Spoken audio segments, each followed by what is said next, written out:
Watch Hope More with host Hope Demps on the Daily Gospel Network, the television show created to inspire, encourage, and motivate. Each week, we will provide a dose of entertainment, social commentary, and spiritual insight. This is your opportunity to gain a better understanding of current and important topics from a refreshing perspective, plus creative art, new foods, travel, event reviews, do-it-yourself projects, awesome guests, and so much more. Catch Hope More with host Hope Demps every week on the Daily Gospel Network.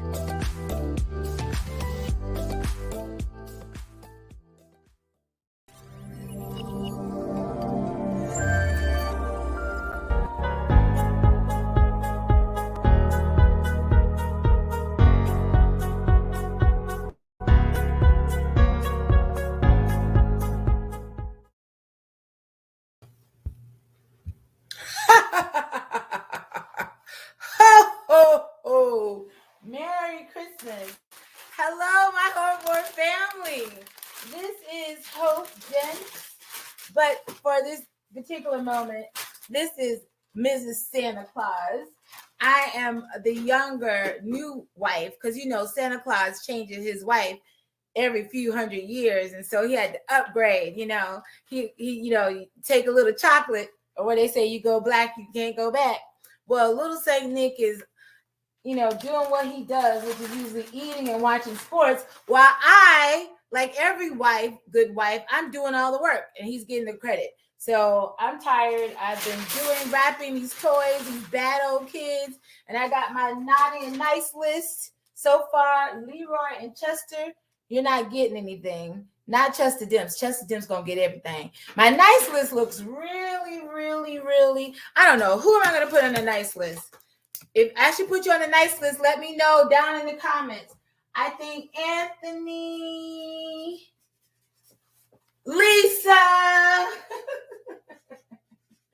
Y'all, I'm so corny. Sienna.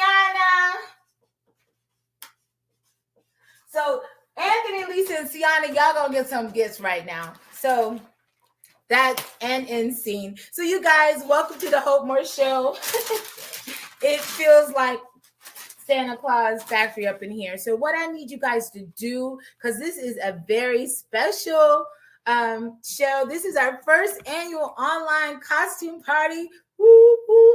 I am so excited. And in that tradition of costume parties, I asked different people wherever you are to send me pictures of you in costumes. I tried to bribe all my friends to join in to get on live with us. And I have two friends who are going to be coming on. Actually, in total, there'll be three. One is our featured guest, Mr. Anthony Lamarr White, who wrote this book called A Long Goodbye. A Long Goodbye. Have you ever had a long goodbye? It's like, you hang up. No, you hang up. No, you hang up. No, you hang up. We're not talking about that kind of goodbye. It's a sad and comedic play that you'll hear more about because he's making a movie. Now, we are still in our costume partying mode. We're also in our festive mode. But you know what? We are going to make a Christmas movie. Do you know that you can make a Christmas movie wherever you are, whether you're in Atlanta or Perry, Florida, and you know how? You can invest in those who are making art that works, and they're taking it from stage plays or books and putting it on screen. I want to bring on our special guest today, Mr. I'm calling Mr.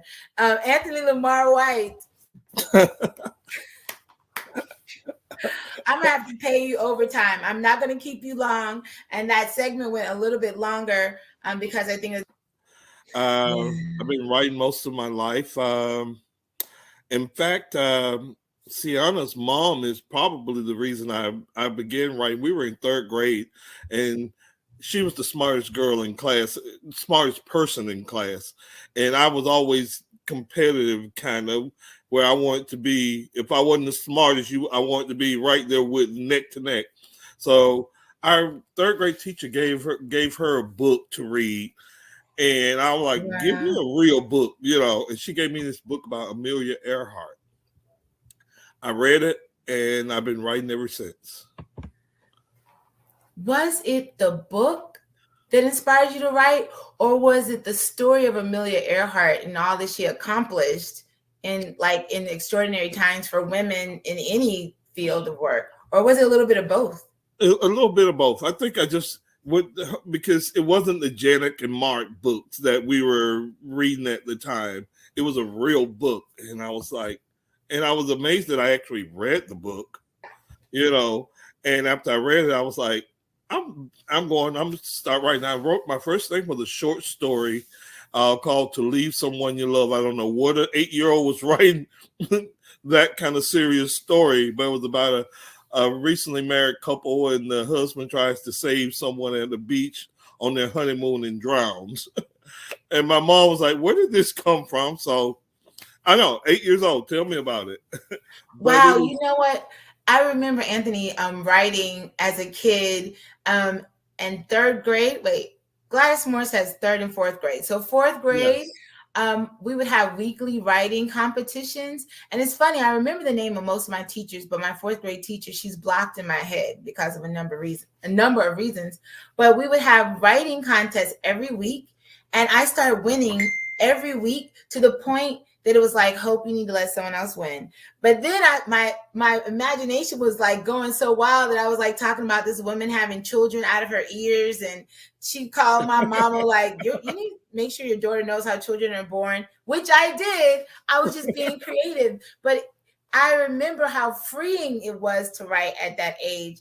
I've been writing all my life, and some of the things I've been writing have taken some time to come around. Recently, this play that won the Central Theater Playwright Award up in Georgia and had a production in Atlanta last month.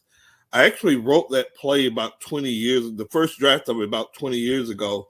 I was in grad school and my mom became sick, so I came home to care for her. And before I left UF to come home, I stopped by the bookstore and I bought these 3 plays, Fences, by August Wilson, Joe Turner's Come and Gone, and The Piano Lesson. And after I read those 3 plays, I was like, hey, I can do this. And up until then, I've written mostly skits and one-act plays, which you were familiar with because you were in one of my first community theater plays. Yeah. You were. A Star Was Born. You were junior high? You know what?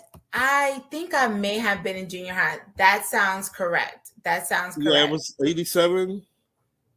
Yeah, that sounds correct because I'm thinking about what I look like. That's how I know what year or what around time it was about how I looked. Because I mean, my parents made me feel special, but I thought I looked like I had kidney disease. And when I look back at it, no, you were actually really good. You had this thing for it, a real talent for it. Yeah. You know, I'll say this, and we're gonna get on to more. But the calming, am I saying it right? Calming of the man. Calming the man. Calming the man. Lord, I say it the way I see it. I'm so from Perry sometimes. But Calming the Man, that was featured recently in Atlanta. And it's also award winning. I was just like, I see that piece being as classic and standard for theater as Our Town, or what else they love to put out, West Side Story, or anything else, Hairspray, because it's 4 men. And I just thought it was so good. And, you know, I knew you were good. I have your books. I've worked with you. We've worked on a pilot project that's more of a reality, like investigative criminal, you know, rectifying type of show. But so I knew you were good. But when I was in that audience, I just was like, I know him. Oh my God, I know him. Like, it was just so, it was very piercing. And although it was written decades ago, it's so timely. So you guys be encouraged. When you got dreams and visions and you don't see where they fit now, they may not be for now. They may be for later. And so what I remember about your first play was twofold. I remember I was so excited because before I wanted to be a lawyer at 5 years old, I wanted to be an actress. Most people don't know that. Okay. But I was told that I couldn't, that it was hard to be a good Christian and an actress. And so there was a situation that happened with my mom, and I became interested in the political system. And she's like, lawyers are often politicians. That's why I decided to be a lawyer. So being in your play was a lifelong dream outside of just like Christmas nativity scenes. I got to act. And the second thing I remember, and I will never let my parents live this down, my dad didn't come because it was held at the men's club. There were a few other people who did for that reason. And he said he was gonna. He said, "I'm gonna try to get it in my mind. It's a play. This is a hall," and he didn't show up. I want to say my mom didn't show up, but I don't remember her not showing up. I don't think your mom may have been there. I don't know, but I just remember thinking like, if that's ever my child, I'm going to be there. But he's more than made up for it. But I want to talk about this really amazing, exciting things that you have going on with. Well, first of all, you have a lot going on with a lot of projects, but this one particular Christmas project or Christmas play you did, even locally in Monticello, and I think, have you performed it ever in Perry or had it produced in Perry? No, it was the play you're talking about is The Long Goodbye, and I actually wrote it as a movie script some years ago, and then I won this playwriting fellowship at the Alliance Theater in Atlanta for Calming the Man, and I was charged with writing another play while I was in the development program fellowship year. And I decided to take The Long Goodbye and turn it into a stage production because it's one of my favorite stories of everything I've written. It's one of my faves. Well, and after I wrote it and converted it into a stage play, I submitted it to the National Black Theater Festival, where you again participated in the very first reading ever of the play. I got to play Vanessa Bell Calloway's daughter in the play, and it was a success. And then the Monticello Opera House and FAMU Central Theater, Florida A&M University Central Theater, decided to do a world premiere collaboration at the Monticello Opera House of the play. And at the same time, a theater group in Atlanta, the New African Grove Theater Company, also produced the play there in Atlanta, and they actually produced it in 2 consecutive years. They were planning to do it last year, if not for the pandemic. They produced it in 2018 and 2019. Oh man, and it is good, and I was really honored to just be around all those super professional and very experienced thespians as we were doing your play. And it was just, and then, I mean, Vanessa Bell Calloway, I'm just like, hello. I tried to act real cool, like, yeah.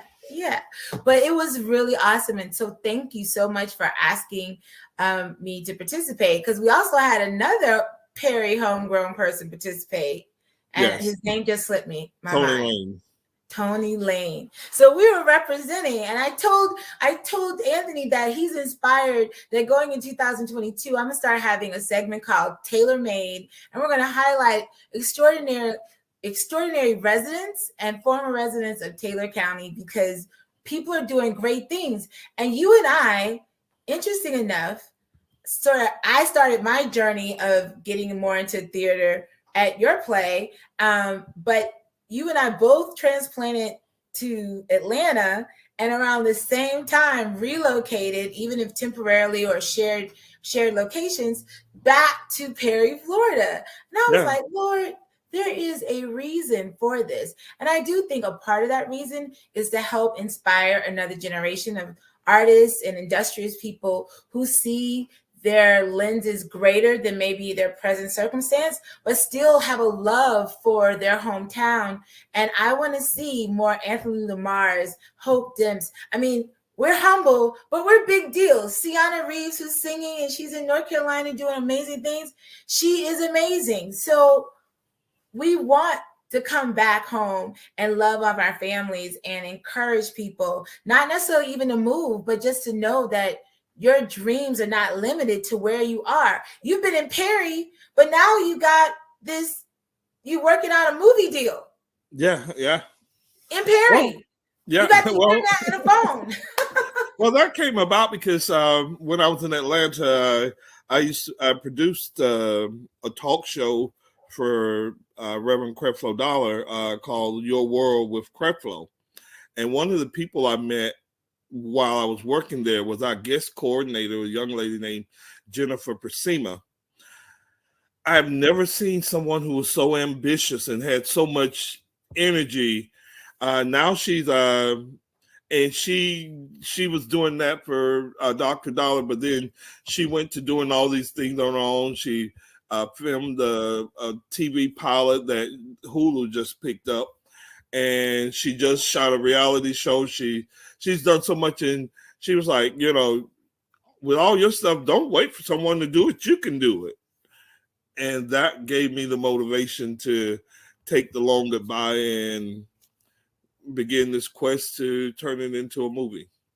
Okay, so we are on board with the Anthony Lamarr White world, and you've written a number of books. Many times the setting is something familiar for some of us who may be from the Big Bend area. And Long Goodbye, even though it was also produced at the Monticello Playhouse, I believe Monticello is the city in the original story, Yeah, it's set in Monticello, yeah. So don't get upset, y'all, because I think Greenville, the center of Calming of a Man. Yeah. Do we have any Perry-centered plays? Well, the thing is, I tend to stay out of Perry because people start to think I'm talking about them. I guessed it. I was right on the nose. I was like, he's skirting around Perry because that character, someone's going to say that's the deaconess at his mama's church. Yeah, my book, The Pages We Forget, I actually said it in Hampton Springs outside of Perry. It used to be a big famous hotel there. There's nothing there now, but in my book, I imagined that a little town grew up around it. But the people there still went to Taylor County High School. So I've had people say, I know who you were writing about. No, none of these people exist, Well, you guys can find out so much more about Anthony, the projects, the books that he's working on. And we're going to have an ask, you guys, regarding this Long Goodbye in the movie. But you can go to antmarbooks.com. That's ANTMAR books.com. And I want to make sure I put that up there. So what I'm going to do, basically, because we're sort of like changing the schedule, Anthony has allowed a little bit of clips, and I'm not going to show the whole clip at this moment, but you guys, if you stay tuned, because we still have some of the costumes discussed and Sienna to sing, I would love to show you just a glimpse of the Long Goodbye. But before we do that, or before I say goodbye to Anthony, so thank you for extending your time with me, could you share where you are in the process of getting this movie made and what you're hoping to accomplish with the support of investors who want to work with a faith-based movie? And in my opinion, maybe those who really see how genuinely and authentically valuable that kind of story is in today's world, especially with so many people facing holidays a little sad or a lot sad because of the death of a loved one. All right. Well, that's one of the reasons I wanted to actually chose The Long Goodbye was because the main characters are basically going through what a lot of people are going through now with the pandemic. They're losing loved ones who they're unable to say goodbye to. So what we're doing right now is we're trying to raise funding for the movie. You could go to antmarbooks.com, send me a message, and I could actually send you out a copy of the script, a funding package, funding info package. And we're hoping that we can get this going, hopefully during the spring, sometime February, March, So, but like I say, we're still in the fundraising, investment part of the project, and again, it's set in North Florida, so we're gonna shoot it here in North Florida as well. I still have some of the folks from over at FAMU who have said, "Hey, we'll jump in and help out." Some people I know from FSU Film School who are going to contribute their talents. So right now, like I say, once we get the funds raised for it, we'll actually jump in and shoot the film and hopefully have it ready for viewing by this time next year. That is so wonderful. You know what, Anthony, I'm so proud of you. I know we have a little bit of difference in ages, but I just feel like you're my big and little brother in some ways. I think what you're doing is amazing. And I too desire to film a movie in Perry before I, close my eyes or leave, or, I am getting married. I don't know what the Lord has for me, but I think, we need that kind of opportunity. So people can give and find out about giving by going to antmarbooks.com.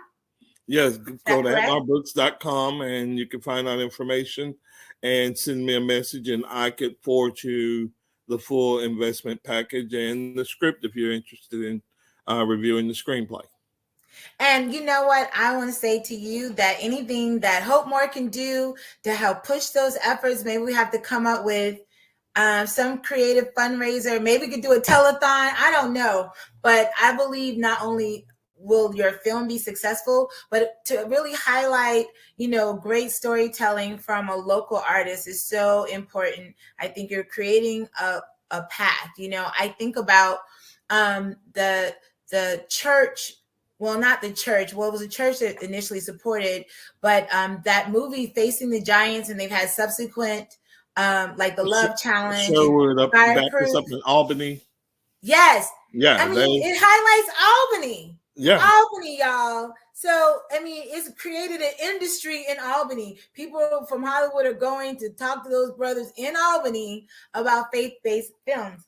Why couldn't we become something that people like, oh, I know that's quality and it's faith-based? Now, just quickly, for those of us, I'm not saying for me or anything, but for those of us who have acting aspirations, or maybe you too want to work on a set as a production assistant, will there be opportunities possibly to interview and consider local talent?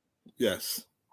I'm a big stickler for using local talent because we have so many really, really talented people here.